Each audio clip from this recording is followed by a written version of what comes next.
Hello, everybody, and welcome back to another episode of Microsoft Flight Simulator. And today I'm going to finally make good on my promise and show you guys how to do a complete uninstall and reinstall of the simulator. Initially, it was just going to be an installation process, and then somebody else pointed out, hey, you show us how to uninstall it as well, and that's actually good thinking. I hadn't thought of that. So, the reason why I'm doing this is I still get a ton of comments about issues downloading, issues installing mods, difficulty, figuring out where the file structure is. I see a lot of it still. And it's been out for a minute. I mean, what was it, back in August that it launched? And obviously we've been all changing a bunch of things, and the game has been changing, Sim's been changing, etc. So anyway, long story short, today we're going to get after it. So first, the uninstall. Now, before we can do any uninstallation, we need to do some backups. We're going to save us some time later on in the process by backing up some files. All right, so let's go ahead and take a peek at some things here. All right, now the first thing you're going to want to do here is if you own MSFS add-ons linker, you want to make sure you go in and remove all of your add-ons. You don't want these add-ons active when you do an uninstall, right? Or an install for that matter. So step one, clear all those out. Step two is, all right, so here's our community folder, right? This is my custom folder that I made. But this is where all my community folders, all our community installation files are. That should not still be there. That indicates that we still have an installation running. Let's launch this guy back up, although it's missing very clearly. All right, well, it's just a shortcut. So the nice thing about these is we can delete it, and if I still have it, we'll install it again later. All right, so what I'm going to do with this folder here, just the community folder, is I'm just going to copy it. Now, it shouldn't touch this because it's a custom folder, but just in case, we're going to go ahead and just paste it somewhere, right? Now, obviously, I'm pasting it on my desktop. That way you guys have the benefit of seeing everything in action step by step. You don't have to put it on your desktop. Put it somewhere more secure, somewhere where, you keep all your backup files, whatever. It doesn't have to be on the desktop. If you're like me, I hate cluttering up my desktop, so just copying that folder there, makes my head shake. All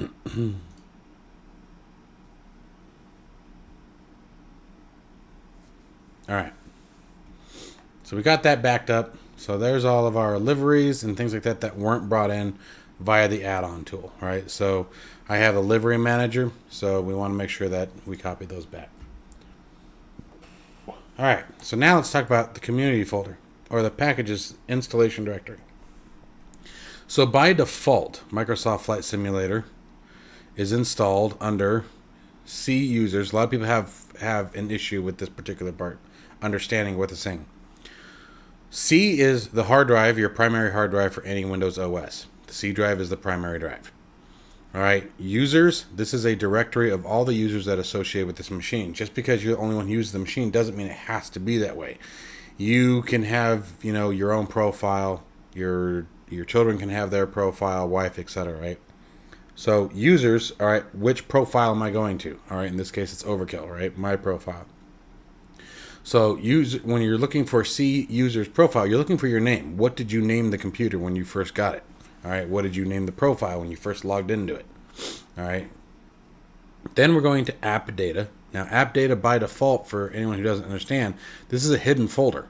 So if you don't see this folder, you need to go to view, and you need to go to hidden items. Make sure this is checked. If you do not, for example, notice my app data went away. Okay, so you need to go to view, make sure hidden items is checked. Otherwise, you will not be able to see this directory. All right, go to app data. We're going to go into, what is it, local? And then we're going to find packages. From packages, we're going to find Microsoft Flight Simulator. Okay, don't worry about the letters afterwards. We don't care. But it's Microsoft.Flight Simulator. And then we're going to go back into, what is it, local cache. Packages again. And notice that we have the same folder. Now, because I told it I wanted to use a custom community directory, think about how much of a pain in the butt it was just to get to this directory right now. This is exactly why in my previous videos I have recommended to you guys to create your custom folder, okay? Because this was a pain in the butt. You got to do some digging to get to this stupid thing. All right, why they buried it here, I have no idea. It makes no sense to me. They could have done this about a billion different ways that would have been much more simpler. Not to mention the security permissions that a bunch of people probably run into trying to access this directory. Okay, even though it's your machine, you are not the system administrator as you would think you were. So anyway, moving on. That's a rant for a later time.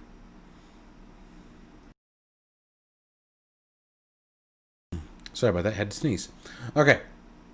All right. So all I was doing was checking, make sure there was nothing in there, because if there was anything in here, chances are we'd want it. We're going to leave this directory up, because what we want to do is we're going to come back to right here. So I'm going to click on Packages so I can see the Microsoft Flight Simulator. Because now, basically, guys, we're ready to uninstall. Now, let me show you what I've got on the back end here. All right, let me open up another one. There we go.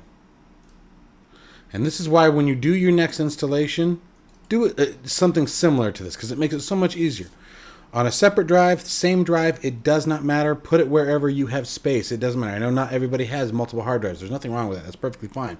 Just create your own location to store all of your mods. Okay, there's all of my aircraft mods. All right, there's the A32NX, there's the A330, there's the 321, the Bonanza, there's the DA62. I mean, you guys catch the drift. There's the TBM 930, the working title G1000 3000 series. Okay. You know what's funny about this is I'm pointing at the screen like you guys can see me, just for the record.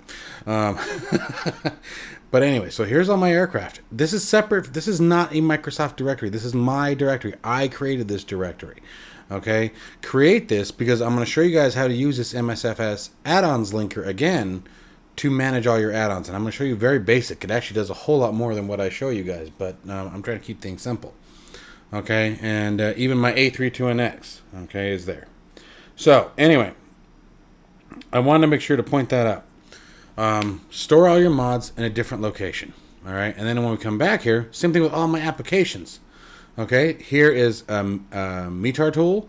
Here's an error tool. There's FSUIPC7. We need this for some of the integration with third-party apps. This is a ground services app that a gentleman made, and I was really hoping he was going to keep working on it, but it hasn't had any traction in a while. But I'm really hoping he comes back to it. But anyway, you guys have seen some of these little nav map. Here's the add-ons linker, right? The sim rate bandit. This allows you to increase the sim rate of the simulator much easier than using the default controls. Pilot to ATC, the packs. You guys have seen some of this stuff. Skypark, we just talked about this one. And there's the A32NX downloader and the Mega Pack Manager. So by keeping all of your... And I'll show you where to get most of these in today's video. Definitely the critical ones like this one. I'll definitely show you guys, and the add-ons linker you guys will see today, definitely. But keep all these organized because, I said this when we first got to, excuse me, when we first really got into talking about Microsoft Flight Simulator and it really launched. I told you guys to do the same thing then because I said in a few months we're going to have so many different add-ons, so many different mods, so many different scenery packs and livery packs. Like you're going to want a way to keep everything separate and organized. So keep that in mind moving forward. So I'm not going to touch these folders. They're going to stay right as they are because I'm going to use them for the next installation.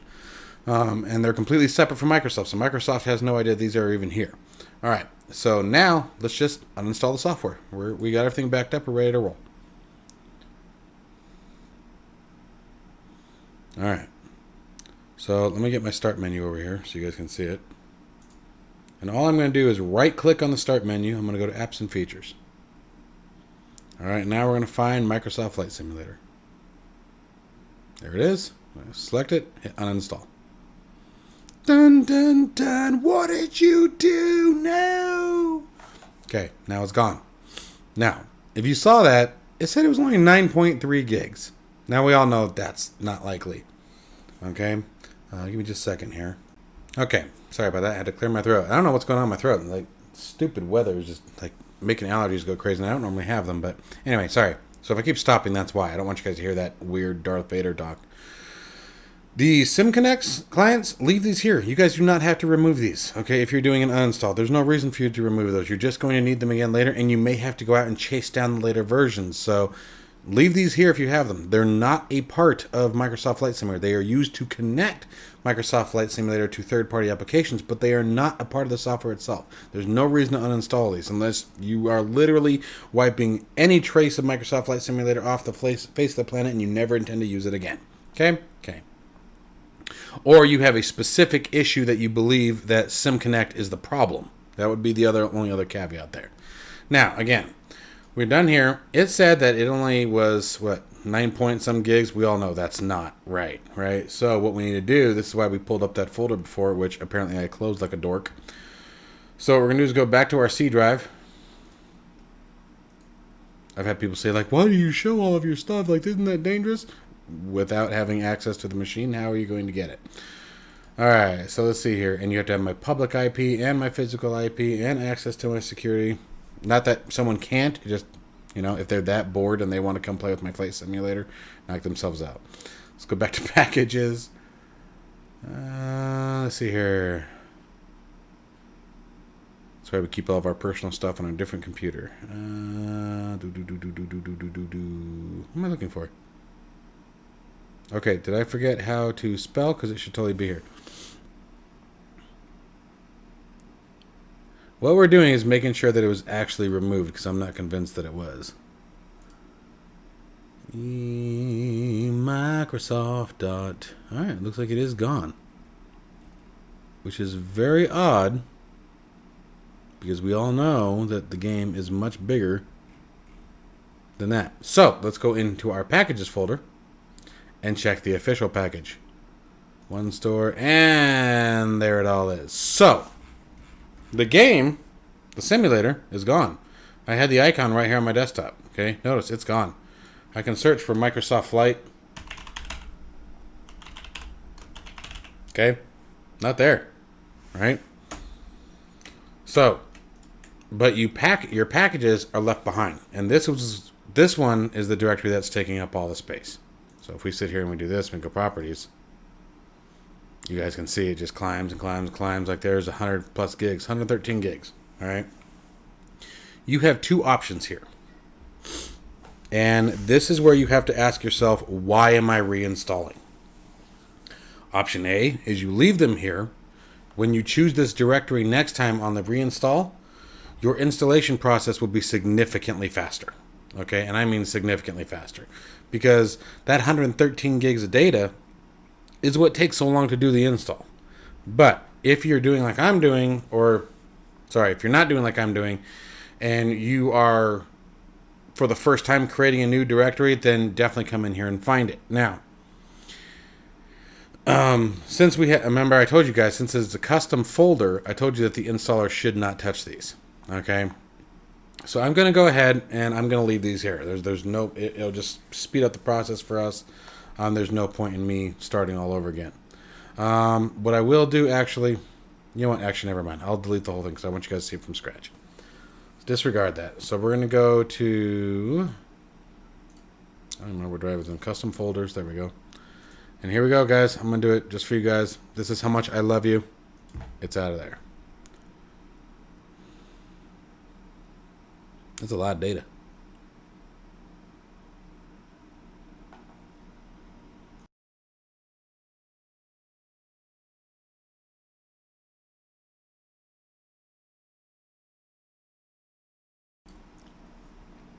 For anybody who didn't catch that, the little warning that popped up said that the file size was too large for the cycle bin, and if I wanted to continue it, I would have to delete it permanently. And did I want to continue? Yes, that's what I said.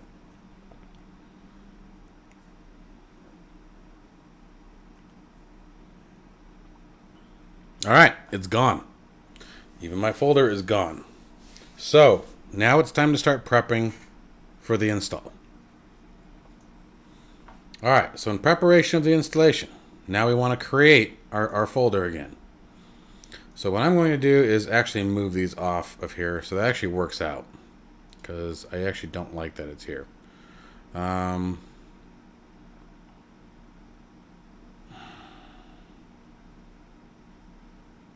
Well, See, now you got me thinking about it. Actually, I guess I don't care.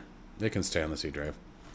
So now we're going to do the same thing here. So we're going to do just MSFS 2020. And I'm just going to call it my packages folder. Now, when you think about it, I'm not in there so much anymore because of the Addons linker and the installation tools that are out there. But since I didn't have, before the Addons linker, I was in and out of the packages folder all the time. So what you can do is you can pin it, by the way, to quick access. So if you just come here, go to pin to quick access, it comes right here. And that way, no matter what you're doing, you can just, boom, there we go, we're there, right?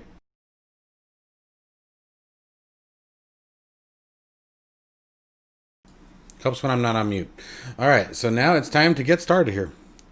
So I downloaded mine through the Microsoft Store. That is the other catch, guys. Please keep in mind, I don't have it on Steam. I don't have it on any of the other networks. Mine comes from the Microsoft Store. I found it to be the simplest to use. Probably one of the only times you'll hear that sentence, simplest to use and Microsoft in the same sentence, but, whatever. So let's go ahead and find the store. There we go. Da-da-da! I don't know what all this is. Let's hit our downloads here, right? That's what I'm looking for. I think I want ready to install if memory serves. Yep. All right. So now we're going to find Microsoft Flight Simulator. Now, I remember. All right. And so we're just going to hit install. On the C drive, 1,482.7 gigs free. Yeah, go ahead and install. Pick one with at least 127 gigs for now. All right. So off we go. It says pending. There it goes. Gets moving. Now 1.32 gigs. Oh my gosh, that's so fast. This is just the installer. It's downloading. Don't fool yourself. So we'll let this finish for a second, and then we'll get to the next portion.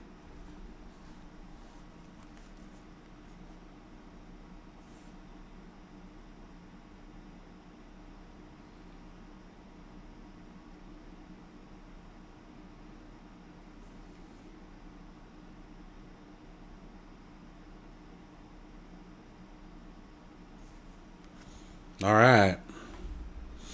Now we hit play. And we're all done. You guys are set. I'm just kidding. No, not funny? I thought it was funny. I want to hit it again. I'm pretty sure it launched. I'll close this for now. I'm going to move my taskbar off that screen. I don't know why. It just drives me nuts. I hate it there.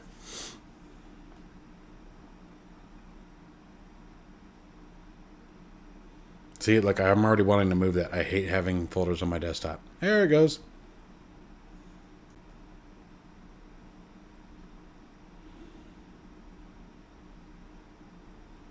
Ta-da! Isn't that crazy? Microsoft, both Xbox and PlayStation, won't be making them anymore. It's like they've surrendered to the PC. At the same token, if Nvidia and Intel don't knock their crap off, people are going to start buying their stuff, so we're going to be out of everything. AMD's really coming a long way. Anyone who's currently in the market for a machine, go AMD right now. And just so no one thinks I'm a bandwagon, for the last few years, I have been Intel and Nvidia. Absolutely. I go for the product that's the best. Let's just call it what it is. And AMD is really, man, they've come a long way. Come a long way. And they're keeping their prices reasonable. Their performance is fantastic. Okay, this one right here. This is the critical folder. This is the one that I'm always telling everyone to make custom. Right here. Install packages path. This is the folder you want to make anywhere. I do not care if it's on the C drive. If you only have one hard drive, that's what I'm doing. This folder right here is on the C drive. Pick a different directory. That way you know this is where I put my own stuff. That's why I named it custom folders. And then put it, on there. But this is the folder that you want to change. Otherwise, you have to go through this digging BS like we went through before. Overkill, app data, local packages, Microsoft.Flight Simulator, weird key, local packages, or local cache packages again. No, pain. And you will be locked out of this directory initially. You can see it up here. This is the default directory. When the installation completes, you'll have security permissions issues trying to access the directory. Let me say that again. You will have security permission issues trying to access the directory of a software that you installed on your machine. Yeah, go Microsoft. So you want to. This is another reason why you want to create a custom folder. By creating the custom folder like we've done here with the MSFS 20 packages, excuse me, damn it again. By creating this folder, our user created this folder. Our user profile has full access to this folder. Our user file didn't bury it under 24 different layers of installation directory that was completely unnecessary. Okay? Not that I'm throwing a tangent again. Anyway, and so let's go ahead and select our directory, which we've done here. All right, but if I were to go the long way, just so everyone can see it, let's try that again. I want you guys to see it. So we're going to go to Browse. Okay, I'm going to go to C. I'm going to find my custom folders. I'm going to find Microsoft or MSFS 2020 packages, and I'm going to hit Select Folder. And then it's going to go off, do its updates, and everything's going to be installed into that custom folder. See, there it is. See, Custom Folders, MS 2020 packages. Okay, this is how you guys want it. Okay, you do not want to use the default folder. Again, I don't care if you only have 1 hard drive or 12 hard drives. Do not use the default location. Okay, you will have a headache that it's not worth it. All right, let's go to Update. All right, so from here, it's just a matter of it installing everything, and then I will come back to you when this part is complete, because I don't think you guys want to hang around for this. Oh, that is really slow.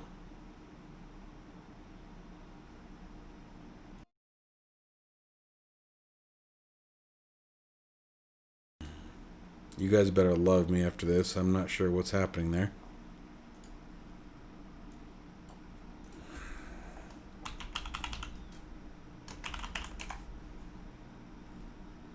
Let's run a speed test, make sure it's not me.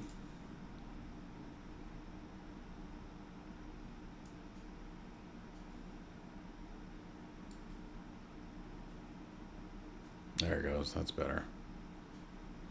It's weird. As soon as I started the speed test, all of a sudden it started working. Although I am low. I'm only getting about 400 down, and it should be closer to 1,000 down, so... Might have to call the old internet provider and say, hey, what the F? Although if this thing is flying, that will affect the speed test, so that's possible.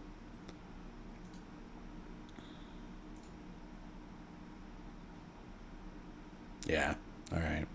It's bursting between 850 and 500 now. It's this that's making it angry. Alright, there we go. Okay, so anyway, as I said, guys, I will come back to you when this part is complete. You guys, again, better love me, because this is going to take a while. Alright, I'll see you guys in a few. Alright, guys, so the installation, the base installation is now complete. So now we're just going to hit continue. And the simulator should launch. While that's launching, I just want to thank everybody for all the continued support for the channel. The Patreon site is growing rapidly. The donations for the A320 documentation is just absolutely blowing me away. We're getting tons of them every day. The feedback has been absolutely fantastic. You guys are truly warming my heart and making me feel good about the work that I've been doing. I know I still have lots to do and lots to learn and lots to bring to the channel to make sure it's as valuable to you guys as I can, and I just want you to know they're not falling on deaf ears, and I'm working on it every day, and just I wanted to say thank you. So now that we're in the simulator, it's time to continue installation processes before we start worrying about mods and add-ons. So first thing I'm going to do is I'm going to go to the marketplace. All right, and what we need to do is take a look at the full catalog, and we're going to look at all, and we're just going to look at what's owned and make sure that I have everything that I need installed, because I don't think it all installs by default. So let's see here, what is this? We can worry about that one later. That's a free update.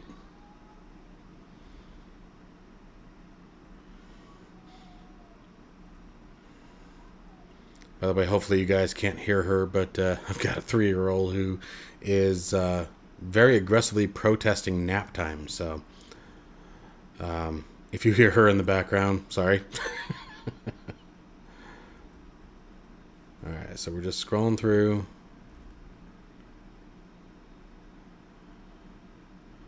Well, you know what? Let's do this. Go to owned. Yes. There we go. All right. So here we go. That was a much easier way. I don't know why I didn't think about that from the start. So we have owned. So now we need to start installing a lot of this stuff. So we have Premium Digital Deluxe, or the Premium Deluxe upgrade and Premium upgrade. I think we want this guy here. So again, now we're going to download. There's another 14 gigs waiting for us. So I'll be back with you guys in just a second. All right. So that is now complete. So let's go ahead and go back. And let's do a refresh here.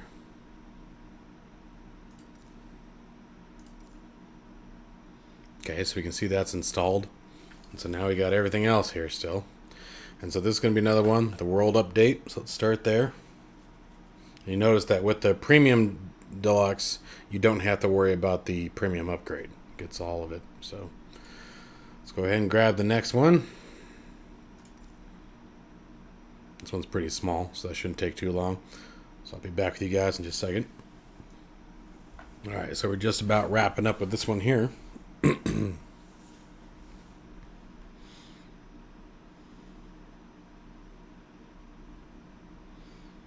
Let that finish up. We'll continue installing everything from the marketplace and then move on to the next. So that one's done. That's installed. Let's go ahead and start grabbing our aircraft. Aircraft shouldn't be too bad. Oops, not what I wanted. Oh, hey, you know what we could actually do? Let's see what we get here. So if we just toggle all, that makes way more sense. Let's do that instead. So from the content manager, I'm just going to toggle everything. Obviously, it's everything that I want. USA points of interest. I didn't realize that was already in there. I thought you had to get it from the marketplace. So much easier way to do this. Go to the content manager and tag it. And we'll let that finish up. And then, like I said before, I'll be with you guys as soon as it's all done. 24 gigs, I'm guessing, at the speeds that I seem to be getting today. You can see here, probably about 15 minutes. So I'll be back here in just a minute. Now, a tip to this that I wanted to tell you guys is something that I've noticed real quick. Is I've noticed that the download keeps stalling. If you run into that, where nothing's happening, for a good 30, 60 seconds, somewhere in that area, simply hit cancel. Give it a minute. Hit cancel. Toggle all again and tell it to keep going. Okay, the files are still going to remain downloaded. It should pick up where it's left off.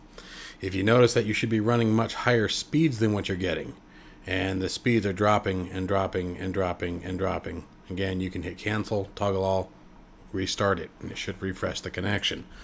A lot of servers will have bandwidth limitations on them. And they'll also, what they'll do is basically reduce the amount of bandwidth that's being fed to a particular location if it's open for too long. And so sometimes you have to refresh that connection. Now that could be your ISP doing it, could be Microsoft doing it, wherever the source is. There's a couple of different locations at which that can take place. So just keep that in mind as a tip, as you're moving forward and you're running into these installation issues. Yes, it requires babysitting, but it is a workaround that may help you guys, keep the installation moving forward. So I just wanted to throw that out there because I ran into it, and that's the whole purpose of me doing this, to show you guys little tips and tricks that may help you get through some of this a bit faster. All right? I'll see you guys in a minute. Okay, so another tip, because doing the bulk update was sort of not making a lot of sense. I think I figured out what it's doing when it pauses. So right now I've only selected these three. And as it completes one, it's installing it right afterwards versus installing as one major package. So what's happening is the download is actually happening very quickly. It's the install that's taking forever. So like watch that one, boom, done. But then it takes a second to actually do the install.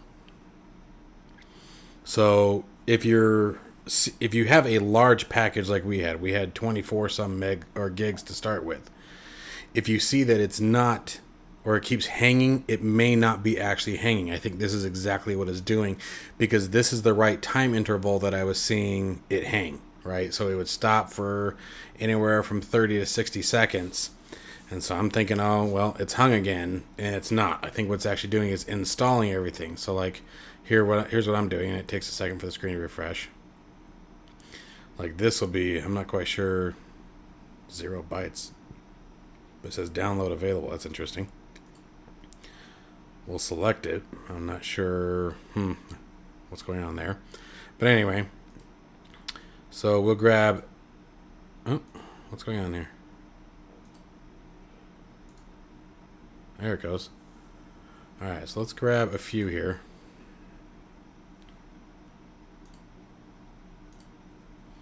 And let those run. That should be like lightning. This one that's interesting that it's not updating.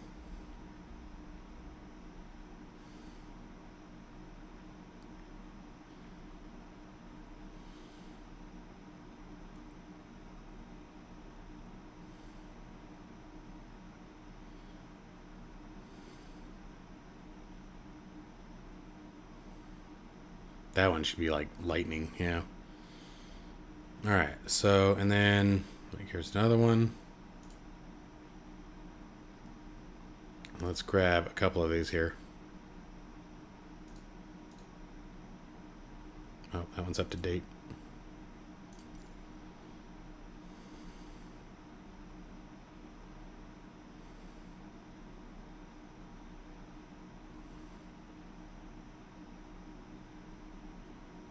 Yeah, see, that's actually pretty quick. It really is.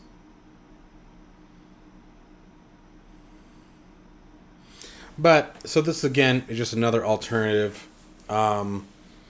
If you are someone who's going to get more comfort by seeing it in action, seeing the way it's rolling through, versus wondering if it's just stalling because it's installing, or if it's truly stalled out and you need to reset it, this might be a better way to manage that. Okay, so I would say the marketplace is the worst part about doing this. And that's not a shot on Asobo or anything like that. I'm not trying to complain. That's not what I mean at all. I just think it's the most time consuming. There's a lot of data to be selected. There's a lot of data to be managed. And again, this is sort of where if the intention of this video was not to show you guys a completely full installation, earlier in the beginning when we did the uninstall, I would have saved my packages directory. I would not have uninstalled that. And what would have happened is when I told the new installation, here's where my packages folder is, it would have seen that all that data was already there. And so it would have saved it. And so it would have made this process go significantly faster.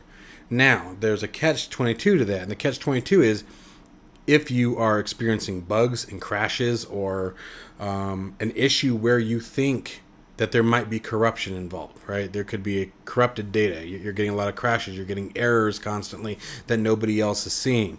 All right, those are signs of corruption. Okay, you're loading into a very specific airplane, and every single time you load into it, it's crashing, but nobody else is. Those are times where you would want to purge it. You would want to start all over again.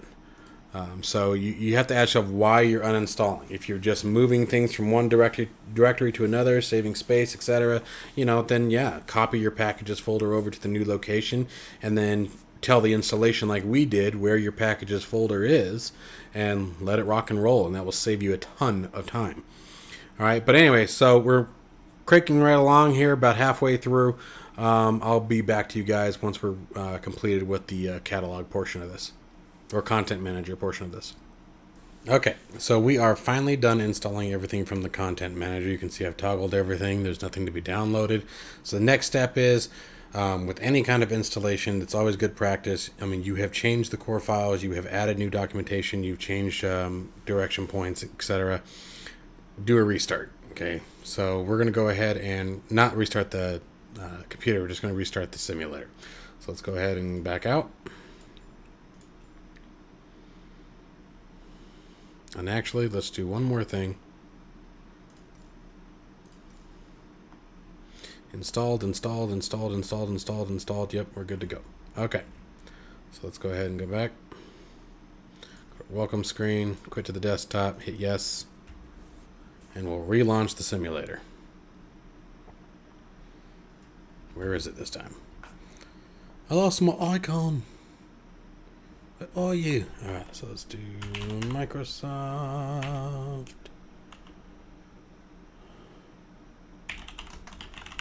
There she is. And let's pin this to the taskbar and launch our sim.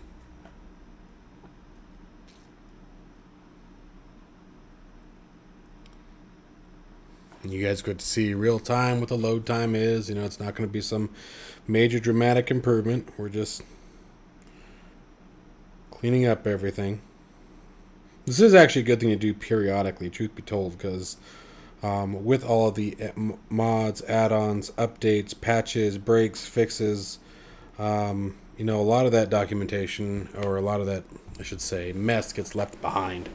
So every now and then, and I mean literally every now and then, once in a blue moon kind of thing, maybe twice a year if that, it is good to do a fresh installation as long as you clean up everything from the old one.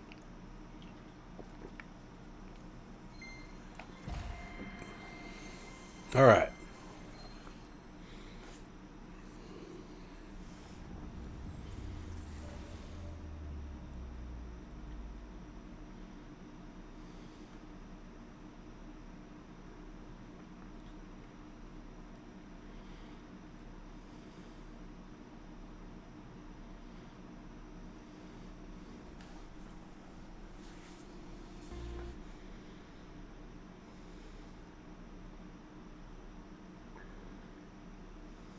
I'm sure this will be about a minute or so, guys. So I'm going to catch up with you guys once we hit the main menu. Alright, so here we are at the main menu, and I want to give you guys a heads up. So clearly I missed a location that was saving some configuration files. And the reason why I know that is I didn't have to log in, which is fine because it pulled out from Microsoft Store, so that actually makes sense. But up here, you can see that I'm in dev mode. Okay, that's an option. So if we go to our options screen, go to General, go down Developers, right here is where it's turned on. It knew that was on. So with a fresh, clean installation, it shouldn't have. Okay, it's not on by default. So that's something to think about. And also remember all of my graphic settings. Those are all still the same. So somewhere it had still stored some information that I didn't catch. So it's not a completely clean installation, but you guys get the gist. So anyway, we are installed. We are set and ready to go. Now it's time to start looking at some mods. So let's go ahead and close the sim down and get our mods installed. Alright, so let's get started with installing our mods. Now obviously the first one, the one that everybody seems to be jumping on more than anything, let's take a look at the A32NX, okay, the A320 by fly-by-wire. Now there was a couple different ways to install this thing, but they've made it really simple with the latest releases. So what we're going to do is go to aircraft, I can't remember if I have their flight sim, yep. We're just going to come down here and go to flybywiresim.com. Okay, that's all you got to do, flybywiresim.com, go to downloads. And you guys are watching this all in live action, so you're not missing anything here. We're going to go to all downloads. A32NX, there's stable and then install instructions. Go to the install instructions. And you want this, download the installer. Okay, so we're going to grab that. You can see it's downloaded down here on the bottom. So we close that. I'm going to open up a new window here for a second. Bring it over. Let's go to our downloads directory here. And let's see here. We want this guy here.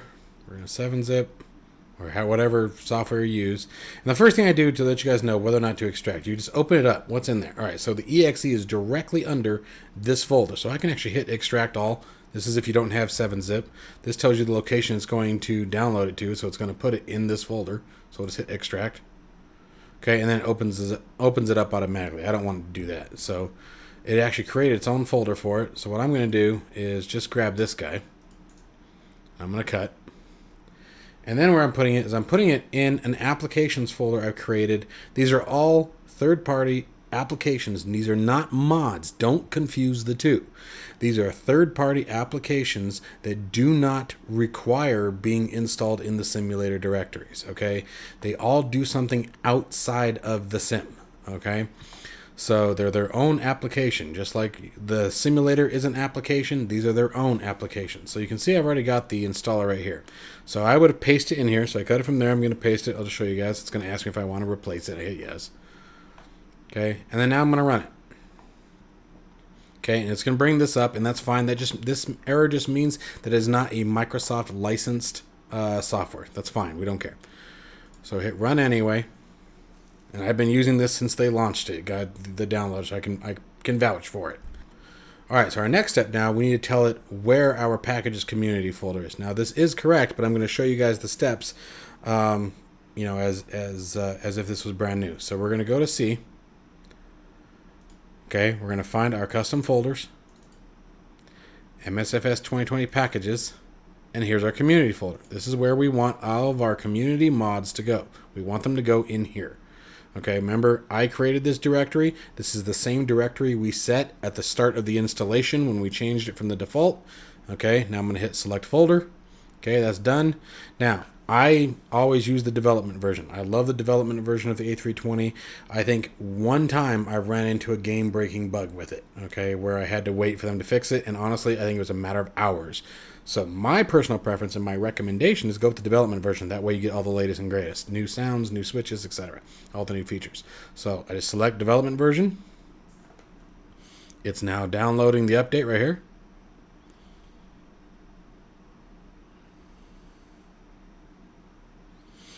And while this is doing this, I launch this every single time before I'm getting ready to fly the A320. So if I'm about to launch FS 2020 or Microsoft Flight Simulator and I see that it is, or I want to fly the A320, I launch this real quick. That way I'm always up to the latest. I mean, this thing, I could run this thing again a couple hours from now and it will tell me it's got a patch. All right, so A321X installed. Everything should be good to go. Let's hit exit. Now let's verify that just so you guys can see what it did. So if we come over here, we go to our Flight Simulator packages, go to Community, there's the A32NX. And directly under it, there's all the features for it. All right? Customize. Might have to look at that later.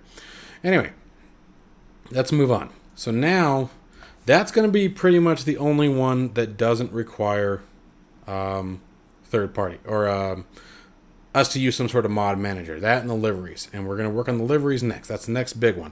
Everybody's always wanting to know how to install liveries. Okay, I still see that question a lot. So I'm going to try to show you guys the easier of the routes. All right, so let's take a look at that. All right, so the next tool I'm going to show you guys is the Liveries Mega Pack Manager. Everybody's always heard about the Livery Mega Pack, right? It's that big giant pack, 800 and some odd liveries for almost all the aircraft you can think of. All right, and we're downloading them, we're putting them into our community folders, we're taking them out, we're putting them in, trying to manage them. It gets crazy, right? This is a really awesome tool. So let's go ahead and grab it. Again, link for this will be down in the description below, so you guys can feel free to just click on it. And so all we want to do is come down here, hit download. Here we go. Here it is coming down here.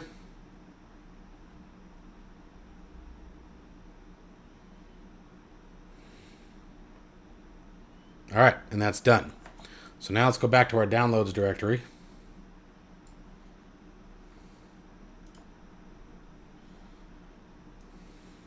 And we have it here. And now it just downloads the executable. So we can just cut this guy and move it again into our applications folder. So we'll go to my applications, MSF 2020 applications, and it's actually already here, but I'll tell you what, we'll delete this one and paste this guy in there. All right, so 3.1 setup. Now we're just going to run it. And this is a really slick piece of software. Really nice. It may not have every livery that you guys are after, and some of them you may have to go out and get on your own. But this is a really nice start, definitely. So first, let's check out what our settings options are. Again, it already knows where it is because of mine. I had it installed, and a lot of this is saved in the Windows registry. All right, but we have custom folders, MSFS 2020 packages, community. All right, but if you need to change it, you simply click on here, and just like we did with the A32NX, you go and find that packages community folder. So again, I can just click on here, and this is why I pinned it here. Okay, to that quick access that I showed you guys in the beginning of the installation. Again, find the community folder, hit select folder, boom, done. All right, and that's really all we need here. So now let's go to available liveries. And they've broken it down by aircraft. So let's start with the A320. 303 liveries available for the Airbus. So just drop that down, and we can start scrolling through and pick some of the ones that we want. Now, I only fly a few. There's my American Airlines. I'm sure this will be expanding as I start flying over Europe. But for right now, I'm staying close to home, Mom. Something about flying overseas just scares me. I don't know. I know a lot of the approach plates are different and things like that. I'm sure some people feel the same apprehension to flying in the U.S. Either that or I'm just being a wimp, one or the other. Let's see here. Let's keep going down. I don't want to spend too much time on this. You guys get the point. There's Delta. I won't install Southwest, I promise. I caught so much flack for that. All you Airbus haters. Just kidding. Just kidding. Don't get me wrong. I felt kind of goofy flying an Airbus with Southwest on it, but I really like the Southwest livery. I always have. Plus, I like flying Southwest. I'll give them that. I really enjoy flying with Southwest. They've always been very kind. I've always had a great experience. I think the one bad experience I had was flying into Vegas. My wife and I had gone out there, and I don't know if the pilot was new. We caught a wind shear or something, but he dropped that thing like a piano.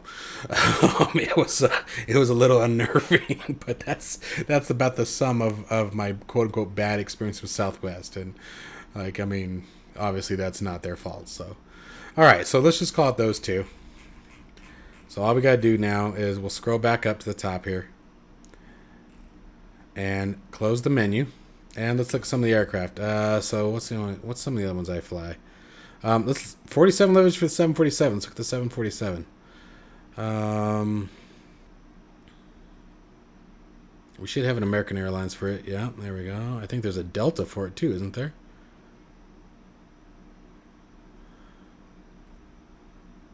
No, I thought Delta flew. Maybe not. Maybe I'm tripping on that. All right. Well, we got that for right now. Let's keep going. I want to grab a few here. Save myself some time too while you guys are watching. 787, I'm not going to worry about it yet. I'm not flying it yet. And that's the other thing, saving space for me. The Cessna 152, definitely. Let's grab some Cessna 152. And let's just... we'll just grab a bunch of them. And again, we can come back and take a look at all these later. I'm just sort of grabbing a few. And it tells you how big it is so far too. So, keep that in mind. Obviously, any downloads are going to take a minute. Let's see here. The 172 Skyhawk with the G1000. We can grab a few of them. Again, I'm just going to sort of pick some random ones. I'm not really picky when it comes to these ones. Which ones I'm really picky on. And I think you can actually expand these too. Yep. And you can see what the livery is. So you don't have to just guess. You can see, am I going to want this one? Am I not going to want this one? Etc. All right. So that's enough for the 172. We got the CJ4. CJ4 is always a cool one. An air ambulance. Wow. All right, cool. Well, let's grab that. I like that. Air Canada, black and gold, Vinci. Let's see here. I like the black. I had most of these previously, so I'm okay with just really grabbing a whole bunch. I don't need the RAF one. I don't need the United States Air Force one. Let's see what the XL is. What's the XL? Oh, it's just U.S. Air Force again. All right, so I don't need the U.S. Air Force. Let's see here. I'm not worthy enough to fly that one. Anyway, let's pull that up there. And where's my... There it is. I was going to say, I know it's in here in my TBM. I love the TBM. I really do. It's an awesome airplane. No image available. No! All right, well, let's just grab a few of the colors. I just don't like the default as much. So we'll just grab a few of these. All right, you got the gist. We can run this again later. Now let's just hit install. And it moves real quick, tells you how fast it's going through them. Okay, so I'm going to let this finish, and I will come back to you guys, because this one is going to take a second. That's on 9 of 55. But, again, a very easy way to handle your liveries. All right, and again, you can do the same thing. I believe you can use these to remove liveries by going to installed. So we'll check those out here. Well, here. Oh, no liveries detected yet. So we'll let this finish, and then we'll come back. Oh, wow, now it's flying. Maybe I'll just wait a second. Why not? Patience. Patience is actually a virtue I really don't have. I'm probably one of the most impatient people on the planet. I'm very instant gratification. Used to drive my wife crazy because before COVID, boom, 55 liveries installed. before COVID, I was never an online shopper. Never. You know, I would absolutely be that guy to spend, you know, $60 more on an item just so I could have it now versus having it in 2 days. I'm weird like that. All right, but as you can see, we have all of our liveries installed. So, like for example, if we wanted to remove one, we just come in here and click the remove. To remove a livery, click and hold its delete button for 1.5 seconds. So that's nice too, because you don't have to, you don't accidentally delete one. So you have to click and hold it. And you can see that taskbar going on. I don't really want to delete that, but you guys can see how the functionality is. Okay, and then as you need to, you just update it, and it pegs everything. So, and you could update the liveries. That's the other awesome thing. You can update the liveries. You don't have any installed. You don't have any installed liveries. That's not true. All right, we'll leave it alone. Not everything's perfect. I'm sure that has to do with restarting in the software, but that's okay. But our liveries are now in. We get a changelog. Again, another really easy way to manage these things. So now let's go into mods. Okay. All right. So looking into mods, you have to look into, by the way, real quick on our liveries, here's all of our liveries installed in the community folder for us. Okay. So one less thing that we have to manage. All right. So now let's get back onto mods. And let me think here for a second how I want to manage this. All right, so for mods, the first thing we want to do is we need, just like with our liveries, we need a tool to manage them, okay? Because it makes it very difficult trying to keep things up to date, not up to date, etc. like that if you don't have an easy way to at least see what's installed and what's not. And that's what's nice about here is you get an updated, right? So let's go ahead and download the mod manager. MSFS Addons linker, excuse me. It is a mod manager. And we'll let that install or download. Okay. Now let's go ahead and grab it again. So we're here in our downloads folder. Again, I like to open everything up, see what's in it. So this is just the raw data, so we want to create a folder. So I use 7-zip to do all of my extract, but whatever's easiest for you guys. So I'm going to extract it to its title. And then when I open it, I should have the application, all of its information. I'm going to change the folder name and just call it Addons linker. And then sometimes what I'll do is, okay, so luckily I caught it fast enough, but I realized that I hit the quick key. The hyphen is my quick key to stop a recording. So luckily I got that fast enough, but anyways, and eventually, even though it's here, I don't always have this in view. But I'll throw a date in that I installed it, that way, at a quick glance I can tell how old it is. But as you can see, I haven't been staying up on that lately. But just a couple tips. Okay, so now the next step is this program has to run as an administrator because it's making changes to the software and it's unlicensed. So we're going to come down to properties, go to compatibility, and hit run this program as an administrator. Make sure this box is checked, hit apply, hit OK. All right, and then that way you don't have to right click and hit run as administrator every time you open it. All right, now the next step is we're not going to launch it just yet because I want to show you guys what I'm doing here. The next step is let me clear this out. I already made a copy of all this. Is to create a mods folder. So in my MSFS 2020 or in my applications directory, I have my 2020 applications, and then I have another folder for mods. Okay, that's all I'm going to put in here is mods. So now let's go and download a few, and you guys will see what I'm talking about. So let's grab some aircraft. Let's grab my TBM 930. Gotta have my TBM. And let's see here. Let's use. I still like his the best. This bums me out. I really hope that somebody picks this up and works on it because it's really awesome.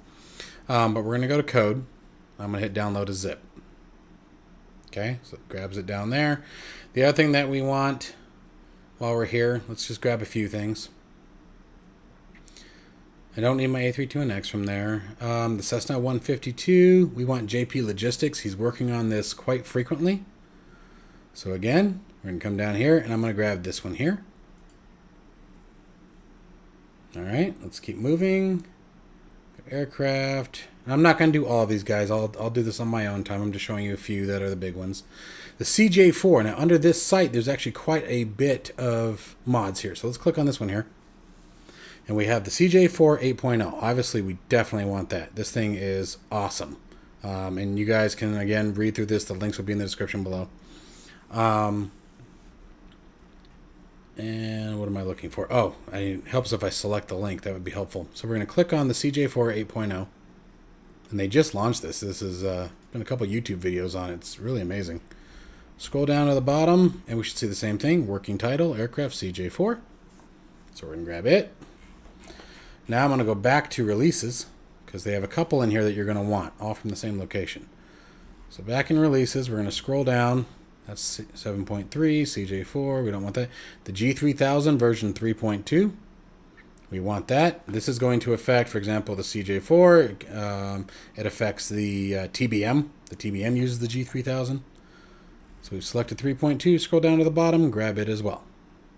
And then we're going to go back to releases. And I'm going to scroll down until I find the G1000. They did a G1000 update as well. So let's just keep scrolling down until we find it. G3000 3.0, 3000. Let's go to the next page.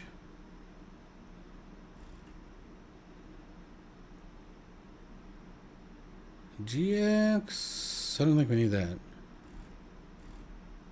There it is, G1000 3.2. Let's grab it and drop it in there. All right, so we've got a few mods. Now these are mods. Okay, mods and add-ons, these are going to go into the community folder. If we are creating a if we're adding an aircraft that doesn't already exist that the community made, it's going to be in the community folder.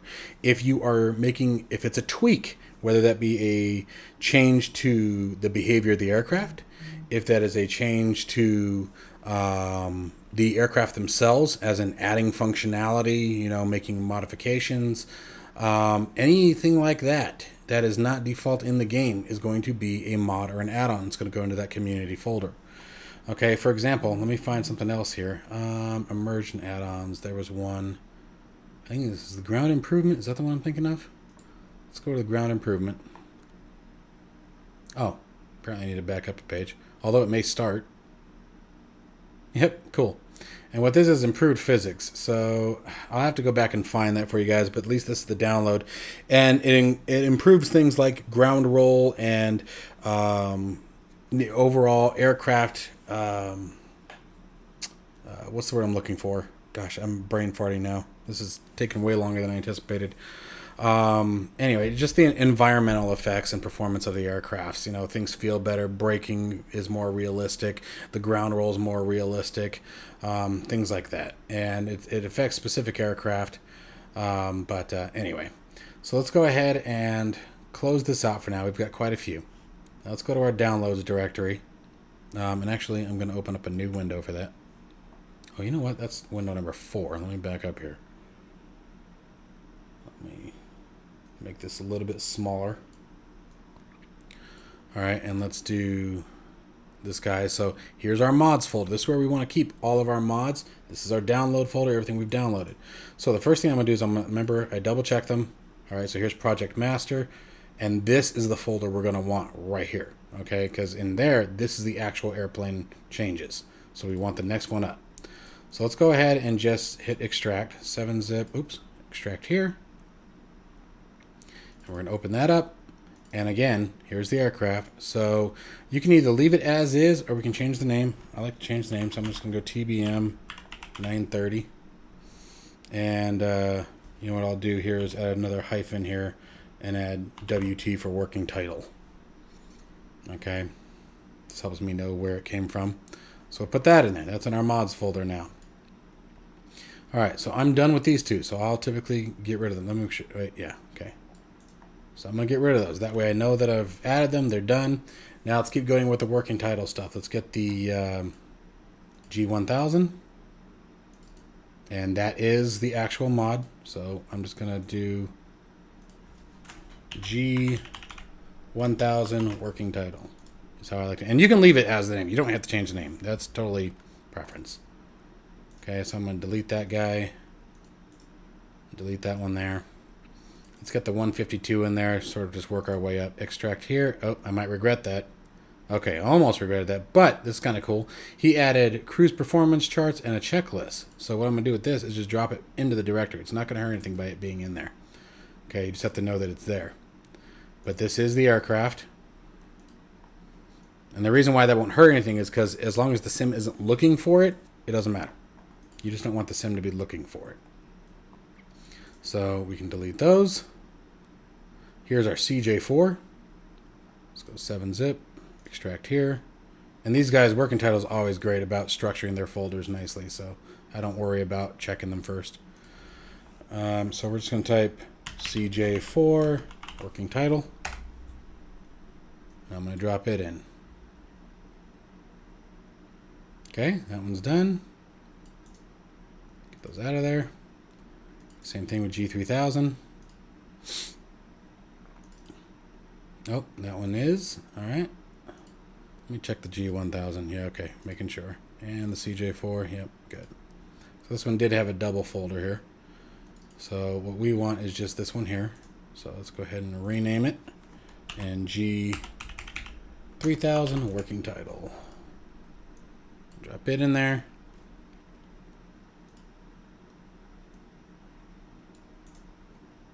And delete. And then the improved physics. Now this one I'm going to open up and check. All right. So it's got optional changes for the A32NX.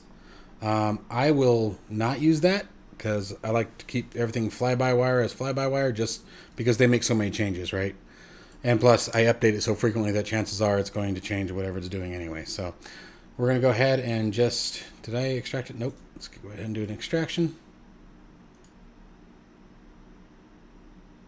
Okay, and it gives you update notes. Like I can show you guys what he's got going on. Support for the A32NX, C2NA improvements, ground contact, rudder, slight increase on attack, general improvements of the A320 landing gear, added the Cessna 152. So these are all, again, tire contact improvements. It just makes things feel a little bit more realistic on the ground. So let's go ahead and I'm not going to worry about the A32NX on this, although I appreciate his efforts. And I'm going to just change this. I don't like it's all in caps, so improved ground physics. Let's drop that in there. Okay, so that's just a couple. All right, I have many more that I have to grab, but you guys will catch the idea here. All right, so now that we have this, we have our folder, we have some mods in it. Let's go to our add-ons linker. All right, so now we're going to launch this. I'm just going to double click it because I have it already told it to run as administrator. And the other thing you can do with some of the software real quick, and see it remembers that, darn it. The other thing you can do is you can right click and pin it to your start menu too if you want. Okay, that way you don't have to go through the directory each time. Like I actually think I did do that. All right, so first let's go with, I got to show you guys something. Options, I think is where it is. Yes, you will, first time that you launch this software, you'll be presented with this screen here. All right, I'm going to remove all this. All right. So first thing, it wants you to find the community folder, just like we've done with the liveries package manager. So you're going to click the point of ellipsis, find your folder. So we're going to go to packages, excuse me. So it wants the C drive, custom folders, MSF 2020 packages, community. Okay, and let me make sure that's where, yep, it wants the community folder. So we'll hit OK. Boom, that part's done. Now preset folder, this is just where it holds its presets. Again, this thing has a bunch of functionality that I'm not going to talk about because I don't want to confuse anything. I'm just trying to keep it as straightforward as possible for now. Now, he is the creator of this, has created YouTube videos demonstrating some of the more advanced features. I highly suggest you guys go out and grab those. All right, additional options. Yeah, I'm not going to actually, yeah, I don't want to worry about that. Although enable dark mode, that I do want. Cool, I didn't even know that was a thing. All right, so let's back up here.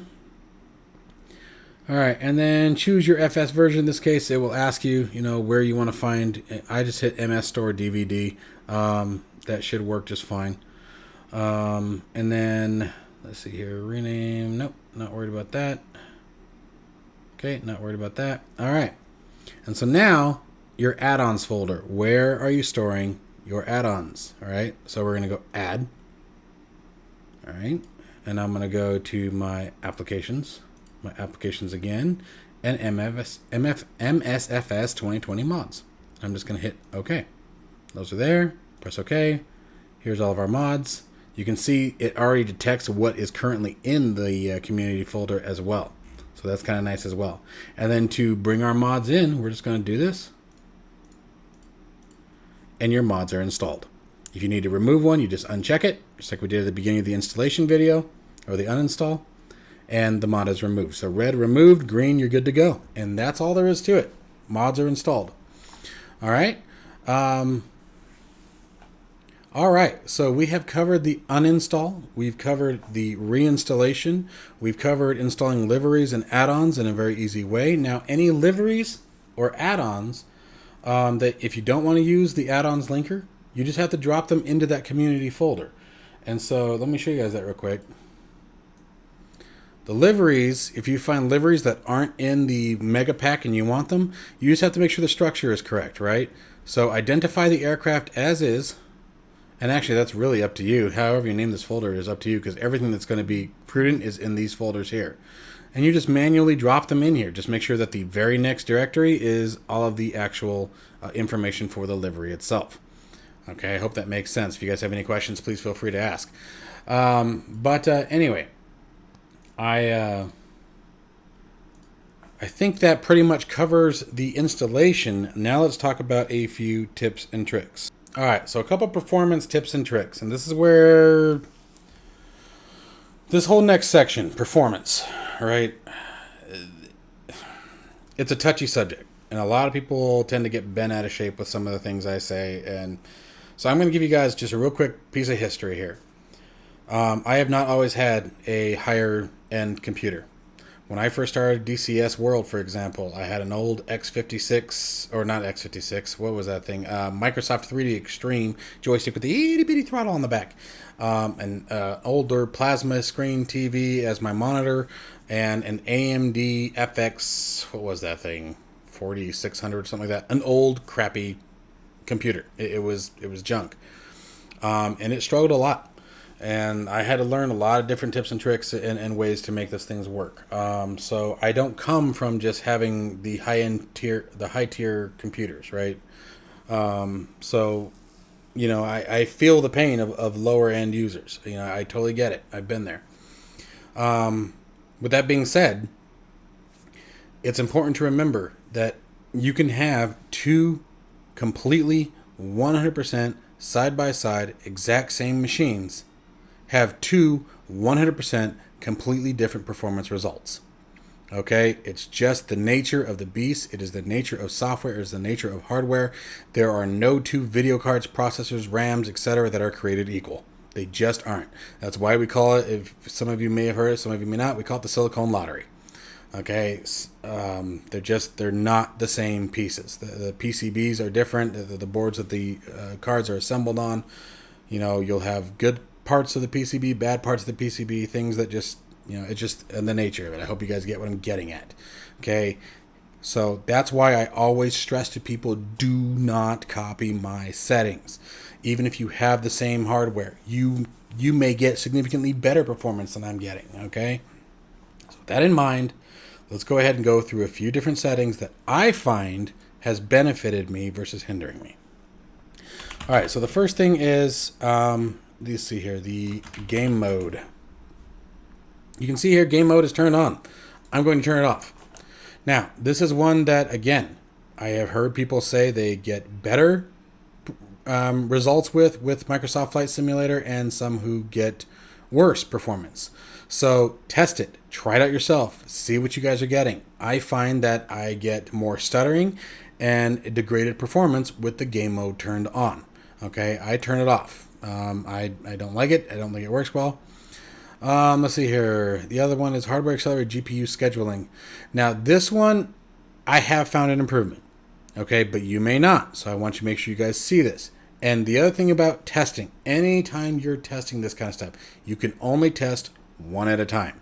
If you make multiple changes at one time, you don't know which one actually impacted your machine negatively, and you don't know which one impacted your machine positively. This is why I've said in every performance video I've done, it takes a long time, but worth the effort. Okay, so you have to be willing to dedicate the time. All right, so anyway, let's see here. And let's see your desktop app, Microsoft Store app. The other thing I'm going to do is select Microsoft Flight Simulator and hit it to add. All right, and we're going to go to options here, and we want high performance. All right, what this does is prioritizes Microsoft Flight Simulator. When it's running, Windows recognizes that we want a maximum performance. Okay, we want the computer to go just full throttle and give us all it can give. All right, so these two I do leave on. I leave this one on, and I add Microsoft Flight Simulator down to graphics performance preferences. All right, and again, however you guys bought it, you're going to have to figure that part out for yourself. Unfortunately, if you bought it through the Microsoft Store, you follow the same steps I just did here. If you bought it through somewhere else, you're going to have to find the program manually. Okay, and I can't walk you through that because that's not how I did it. I don't have that understanding of where it's at the moment. All right, so those are my recommendations here. Next one is let's go in and find our installation. All right, so the next one we're going to take a look at is the executable. So we're going to go to our installation directory, program files. Where are you? Oh, again, another hidden folder, Windows Apps. Find Microsoft Flight Simulator. This was the folder I forgot to delete earlier, or check for. Right there. And find the exe, which is this guy right here. And we're going to go to Properties, Compatibility, change high DPI settings, and override high DPI scaling behavior performed by application. We're going to hit OK. And we're going to apply and hit OK again. And this should help with some of the stuttering. Again, don't do this unless you find that you need to. Okay? It's not necessary. These are all to try to help alleviate people who are already experiencing issues. Don't assume that you're going to have an issue. Okay? Run the sim first, fly around a bit, check the different weathers, check clouds, check rain, etc. Then come back and start figuring out what you need to fix. What that should help fix is alleviate some of the stuttering. Not necessarily improve your frame rate, but it might help with some of the stuttering. And it's also important to understand the two. Stuttering is just weird little ticks that you'll see as you're flying around. It will look like frame loss, but may not be. Okay, so it's important to understand the difference. Anyway, so we've completed that. Now, you may run into an issue accessing this folder. When you go to hit this folder, when you go to open it, you may get a permissions denied issue. And if that's the case, check out my old installation video. I'll have a link for it in the description below. And I do walk through how to do that. Okay.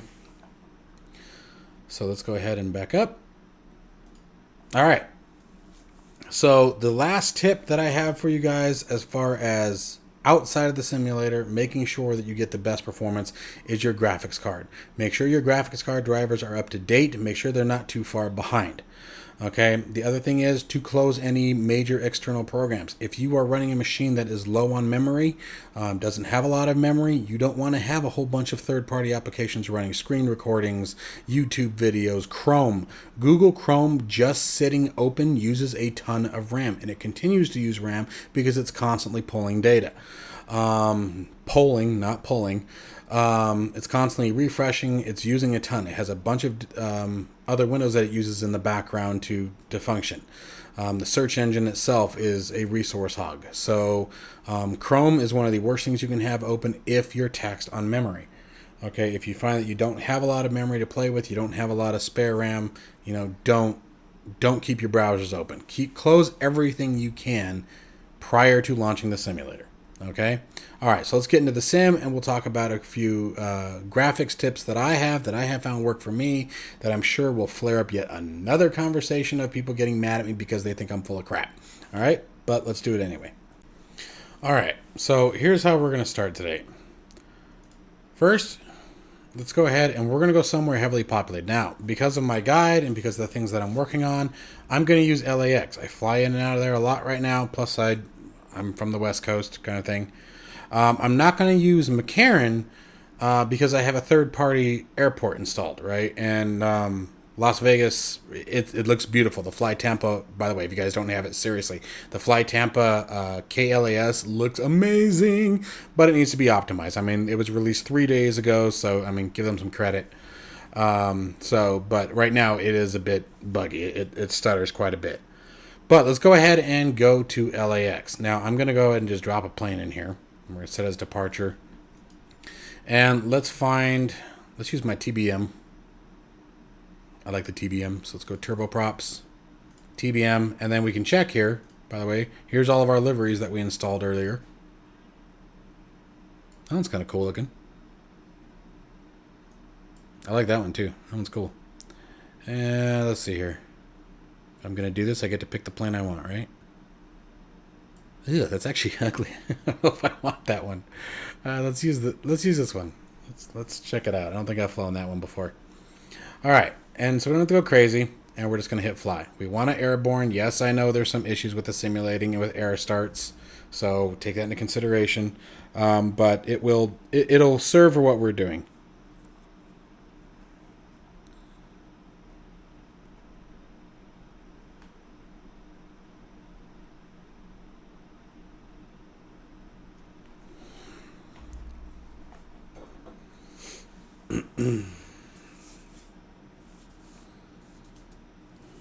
I really hope this has helped you guys out a lot. I know everyone's trying to get so much out of the flight simulator, and I know it's tough right now, and especially finding computer hardware right now is a drag. Heck, I'm trying to get hold of a 3090 and I can't find them. So I get it. You know, it's tough. So that's why I did this video.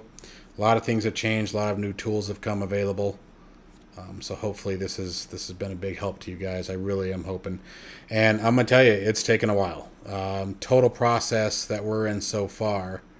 I mean, the recording really hasn't slowed me down much. So I would say the total process, we're into this, probably 3 hours, of setting it up. And now we're getting into it.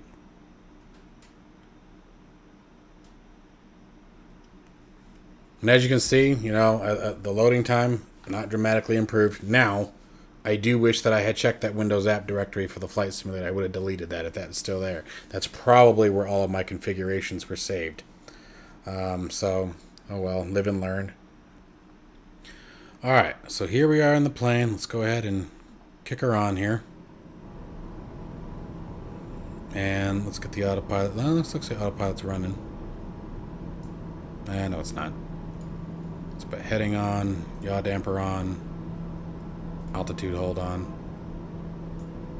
Alright, so I just wanted to sort of hold. Let's see what direction we're facing. Let's turn towards the city.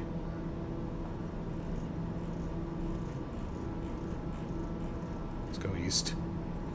And the reason why is obviously, if you're testing graphics, then you need to be in a position where it's actually being impacted. So let's bring this up. And now let's go into our settings. And we will start with the FPS, but I don't recommend leaving it on. So we'll apply. So you guys see I went to developers, then turn the FPS counter or developer mode on. Now we can go to options. And where are you? Display FPS. You can see what we're running there, about 30. Alright, so powered up the aircraft. Let me get it under control because she's running a little pissed. There we go. Alright. So we're at about 30 frames per second, give or take. We're definitely over the main part of the city here. And now let's take a look at some things. So the first thing I'm going to do is go into my graphics settings. You can do this one of two ways. You can turn it to maximum, so we're set to ultra. And actually, so it did not save my graphics settings. Because, for example, I don't run these up at 200, etc. Or you can turn it all the way down to the bottom and work your way down. So it's totally up to you. You can either go full throttle, low end, and then work your way up. Or you can go full throttle, or, low throttle, I should say, or go full throttle. So I guess we'll start at full throttle here. Let's go back.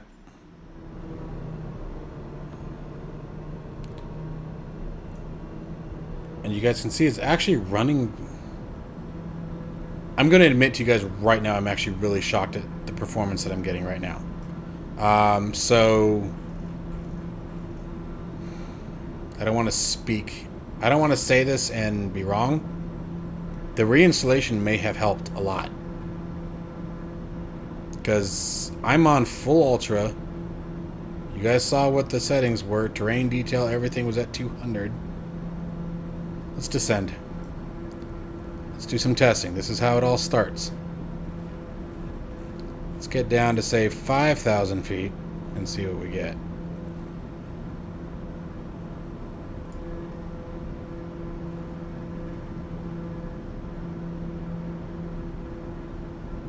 And let's turn this refresh rate up a little bit, because I can tell you right now that's off. So if we're going to run at max, let's run at max. I don't worry about lens correction. That is a major impact, and it doesn't really do a lot, so don't mess with that. Just my recommendation. Let's turn that up to high.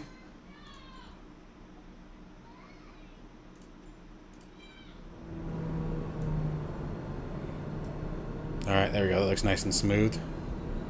Didn't really impact frame rate. Alright, now we're starting to get some stuttering as we come in. That's what I was expecting to see earlier. Alright. So, the screens do have a pretty significant impact, so keep that in mind. But so let's say we wanted to start from the bottom up now. Now that we're starting to see some stuttering, this is some of what I was expecting to see.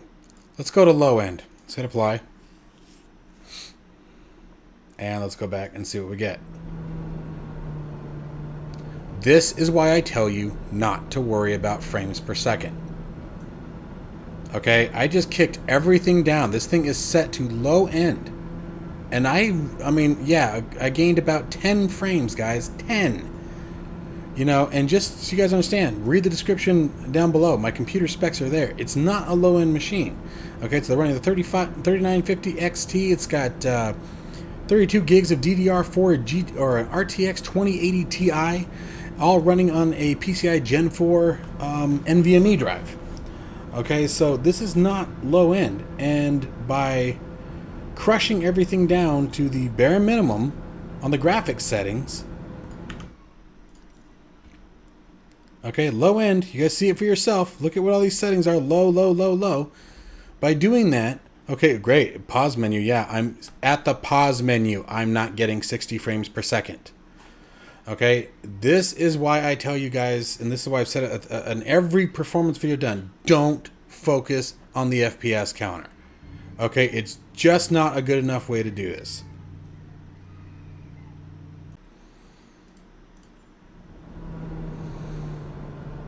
So I mean, if we look, it's just, and as I turn my head, I'm not noticing much difference of what we were seeing before. Yeah, I'm not seeing any stuttering, but we've also lost a lot of the quality. Look at the ground. I mean, it looks terrible. So now let's go ahead and let's bring some things up and see what the impact is. Everyone likes to see the FPS counter, so I'll leave it on. But I'm not focusing on the FPS. I'm telling you that right now. My focus is gameplay. Do I like what I'm seeing? Do I like the experience? There's, I think that's LAX over there, so let's go ahead and turn towards. I mean, look at that. Even that's terrible. Mercy, that's terrible. Alright, so we'll give that a turn, and let's go ahead and start adjusting some graphics settings. Alright, so I'm going to work my way down. VSync, this is one that will either, this is going to be another one that's going to make it or break it. You have to test it. So I'm going to turn it off, and let's see what we get. That might make this jump. Maybe. Let's go back, and again, one thing at a time. It's critical. Okay, no big change. Right?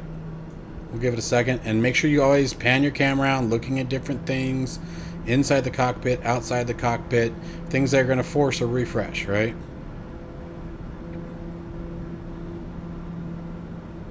We're still continuing to descend. I'm trying to get lower. That's where the terrain detail is going to start making a difference. I want to keep it turning.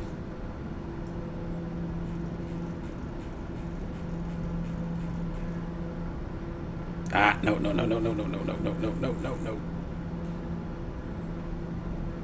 Yep, that's LAX. Okay, so now let's keep going. Alright, so VSync, not much of a difference. TAA, we want terrain level of detail. Let's kick that up to 100. Okay, apply. And this is, like I said, it takes a while. It really does. Okay, we're getting some stuttering because it's refreshing, so give it a minute. Okay, terrain's been loaded. Now you can see we've stabilized again. Not much change. Each time you make a major graphical change like that, you're going to get some stuttering when you first load in. It's going to happen. Alright, let's come back down.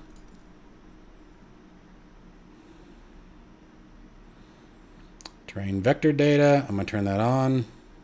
Let's go to high. Apply.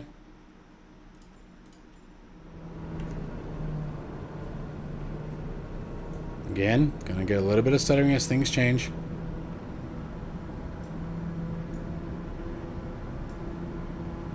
At this point, we'll go ahead and let her straighten out a little bit. Still descending.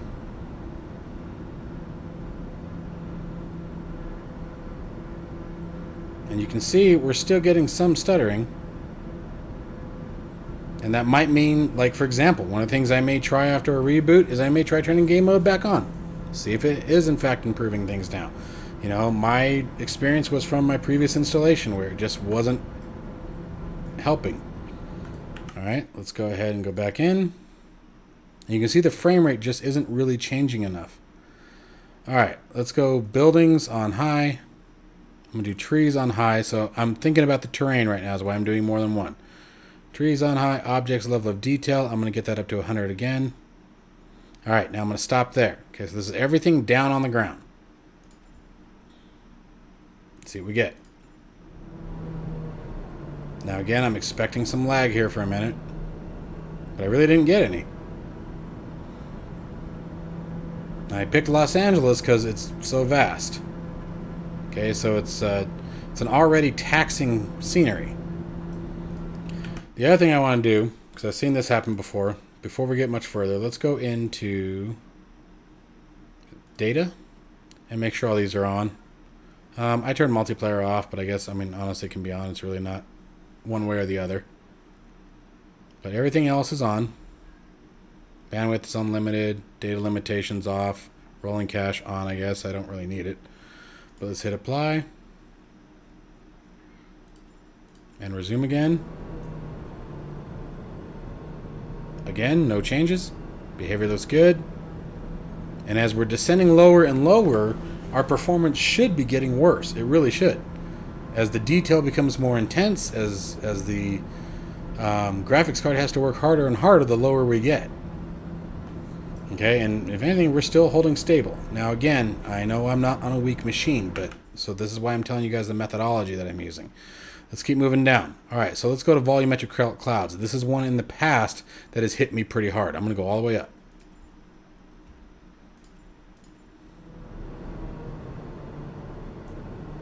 And again, I'm going to pan around every time. I want to make sure the camera is smooth and no matter what direction I look at. Okay, everything's looking good. We're almost down to our altitude, 5,000 feet. That's pretty low. Let's start turning her back towards the airport.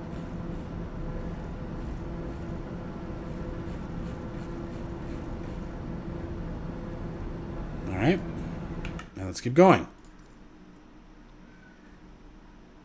Now let's see here. Anisotropic filtering, that's a big one.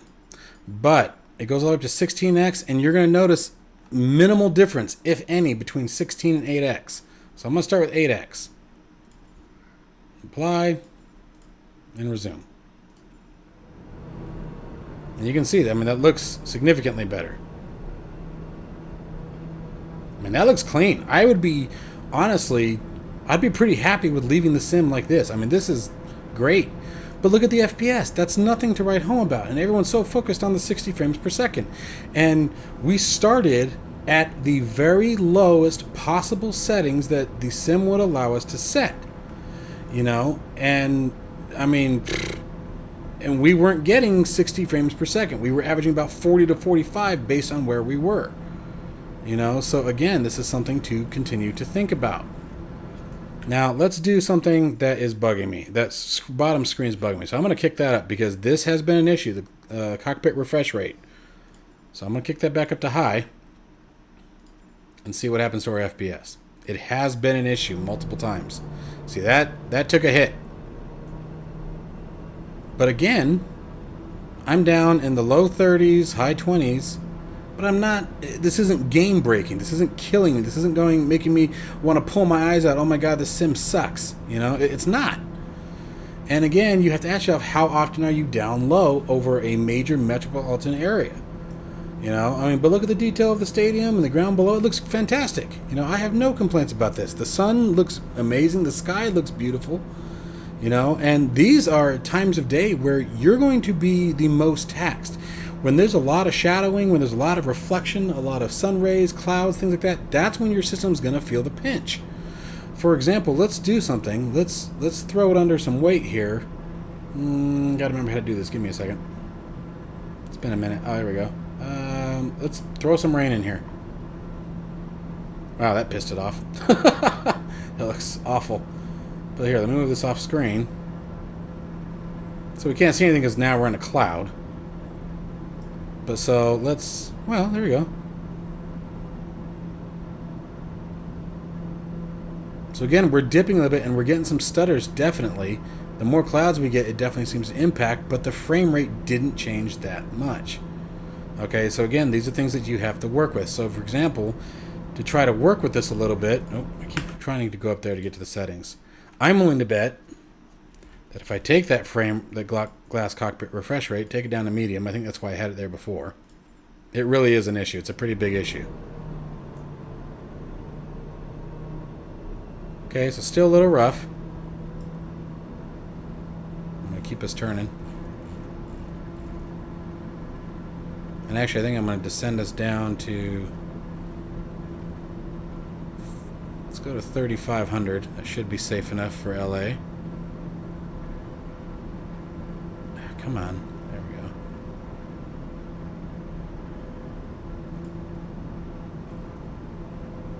I hate it when I do that. So to keep descending. Let's try to get under some of this. And it does stabilize a little bit. I mean, it's still... When you guys are seeing it, and if anything, if you're seeing any stuttering too, you got to remember, this is a recording what you're watching.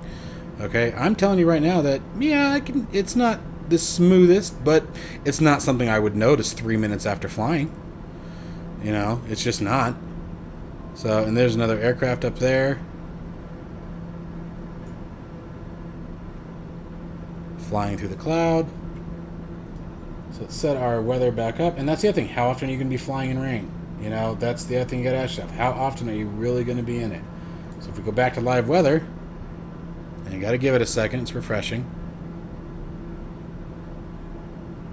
Everything's got to reload when we do that. So it's going to take it a second. But not much of a major difference, again. So let's keep going here. Let's go back to our settings. I know this is a long video, guys, but, you know, everyone keeps asking for this, so this is why I'm doing it. Texture super sampling. This is going to be another one that's going to hit pretty hard. Okay, now I recommend, again, starting from the bottom and working your way up and determining what your impact is. So start there. Let's go back, resume.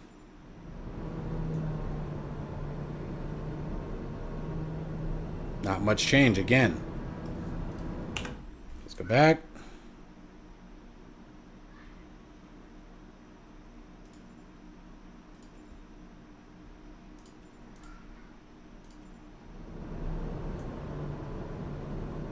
Giving it a second to load, looking around.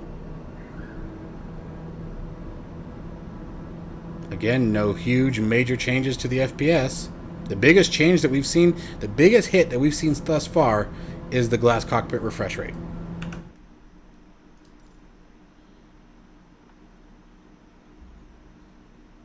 And if I were to keep going down and go to 6x6.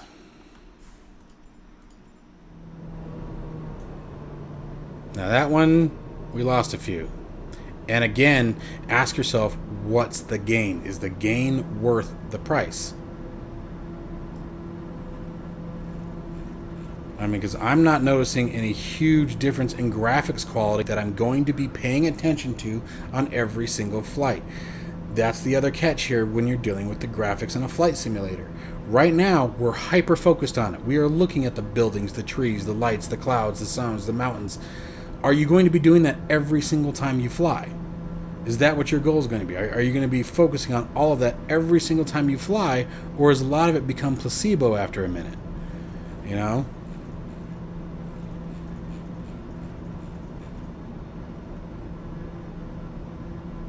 So for example, like if we can go to clear skies here, not much jump there, so the weather's fine.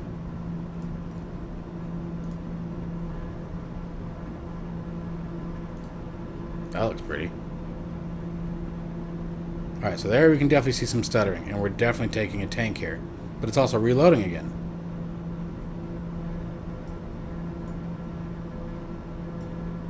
Alright, so let's get back in. Let's keep working our way down. So I'm going to take this back down to 2x2. I really didn't notice much of a difference. I really didn't. I'm going to turn this to high. I'm going to turn my water to high. And see where we get.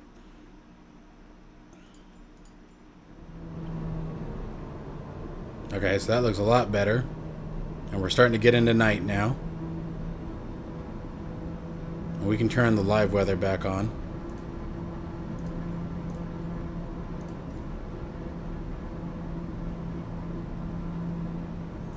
Okay, so there's going to be a lot of sun rays here. We've got some clouds, a lot of shadowing going on. And we're up, you know, about where we have been. Not much has changed. So coming down here, let's bring the shadow maps up. There, you know, I'm just going to go to the highest. And terrain shadows, I'm going to turn it on to high as well. Let's just go back off. There we go. And let's see what we get.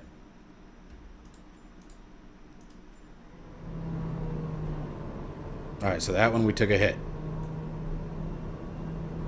Well, I don't know. It's bouncing back and forth now. But what was the gain, right? Does it really look that much different? So let's go back here. Let's go back to our terrain shadow. Shadows are typically another big impact. Let's just kick these both down one. Was that two? Nope, that was one. Okay. Apply there. Frame rate went back up to about where it was before. And yeah, I really don't notice much of a change. It still looks fantastic. And this is how I do it every time that I go through a performance setting. Every time I hear about new performance changes, this is what I'm doing. Contact shadows, these are going to be where like aircraft parts join together. Okay, so I'm going to hit that. Windshield effects. Well, here, let's just start there.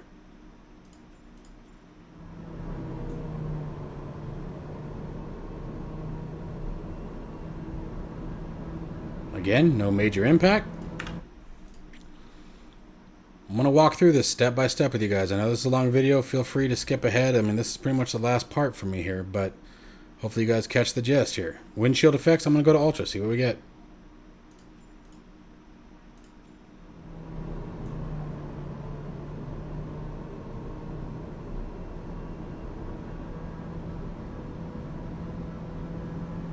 Not much change. Holding the same about FPS that we have been all along.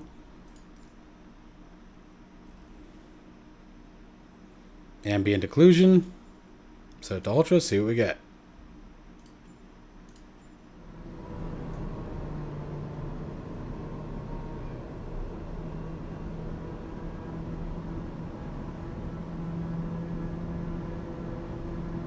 And this is smooth, guys. I'm telling you, I'm not stuttering at all. It's not doing anything. It's the mouse is moving nice and smooth wherever I go. So if you guys are seeing any stuttering, I'm telling you, it's the recording. And we're only at 25 frames per second, which everyone thinks is a freak out. You know, like, oh my god, that's ridiculous. Reflections, let's turn them on to ultra. Light shafts, let's turn them on to ultra. And hit apply.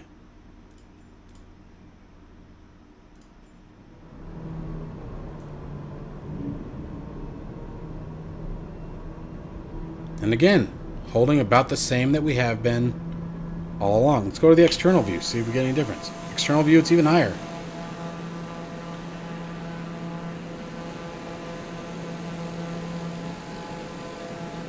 Okay. Let's go back in. We're almost done here. Bloom, we can leave it on. Depth of field, I leave it off. Flat and simple. It really is only noticeable at like external views or at a large distance, and I don't think it's worth it. Same thing with the motion blur. The motion blur is definitely early, needs some more further optimization. I don't worry about motion blur. Lens correction, like I said, I don't see enough benefit to leave it on. Lens flare we'll leave on. Use generic models for planes and multiplayer traffic. I don't turn on. And that's it. There you go, guys. So I've just reconfigured my settings. This is how I'm going to leave it. I have no problem with what I got. Oh, texture resolution. Let's turn that on. That I do want. Alright, so with the texture resolution up at ultra, we are still holding the same FPS we have been all along. The only thing that I have seen truly impact the FPS is the glass cockpit refresh rate. So if we turn that down to low, I bet it jumps. Let's see. And even then, no, we didn't really get any gain out of that.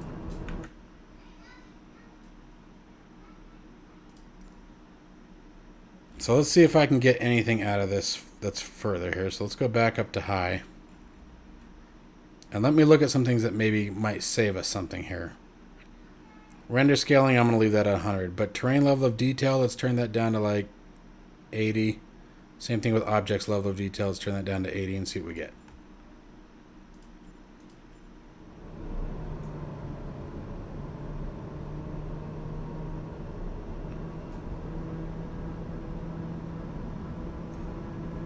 Yeah, nothing. If anything, it looks like it went down.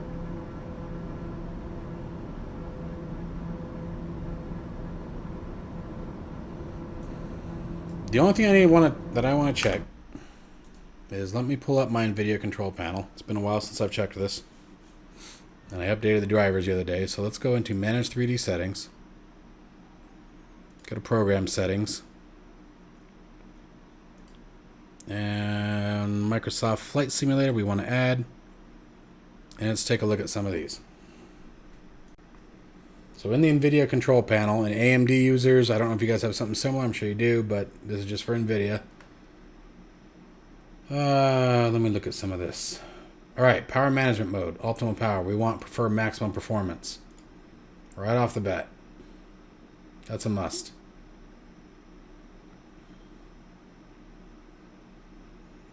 Texture filtering quality, high performance. And again, this is my preference. This is just my preference.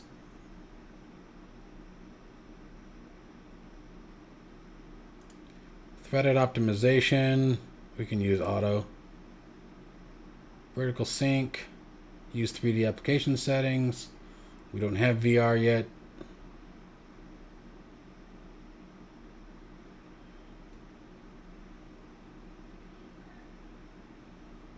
Okay. That's all I'm going to leave there. Nothing crazy. And actually, you know what I'm going to do? I actually want a couple of those settings regardless, so I'm going to change my global settings. So this is for everything. And again, I'm going to come down optimal power. I want prefer maximum performance. Texture filtering quality. Again, I want high performance. And the reason why I do that is because I'm on 4K. So a lot of the degradation that we would see in 1080p monitors, I don't see in 4K. So now let's go ahead and hit resume.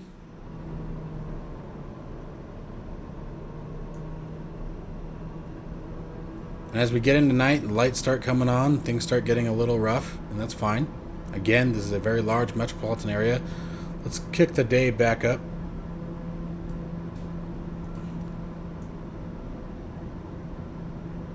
And again, holding about the same as we have been all along. Similar performance. Not much has changed. The other thing I'm going to do is I'm going to set it back to clear skies. This will tell if it's the clouds or not. So clouds had a little bit of an impact. About 10 frames, give or take, depending on how we're looking at it.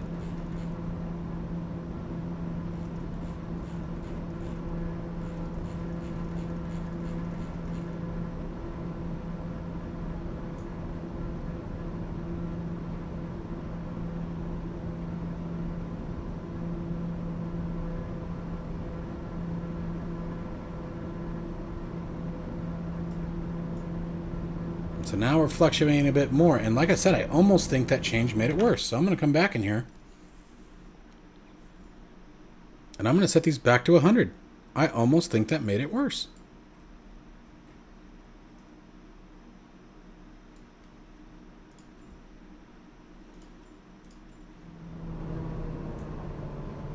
Certainly didn't make it better.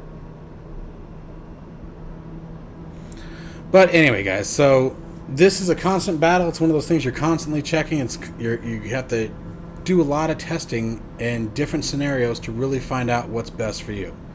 You know, it's like now, yeah, we're starting to see some frame loss. Not quite sure what's going on there, but it's something that I'll have to mess around with a little bit. And again, it's probably actually building the terrain cache because I haven't flown out here. It cleared the cache when I did the uninstall. So anyway, I hope you guys have enjoyed this video. I hope you found it useful. I hope giving you guys some ideas on directions to go with this. And I will see you guys in the next one. Talk to you guys later. Bye-bye.